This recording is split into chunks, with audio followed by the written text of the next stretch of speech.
It's you too. It's me. It's all of us.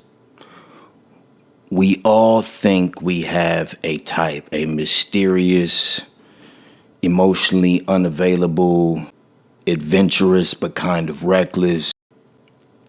And if dysfunction was what is familiar when you were growing up, that's what's going to feel like home as you're an adult.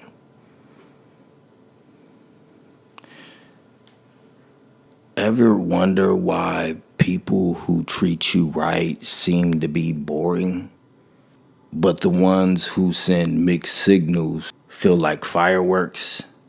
That's because your nervous system isn't looking for safety. It's looking for what it knows. Trauma bonds versus real connection. There's a difference between chemistry and a trauma bond, but most people can't tell which ones they're feeling. But this is how you know. You confuse emotional highs and lows with passion.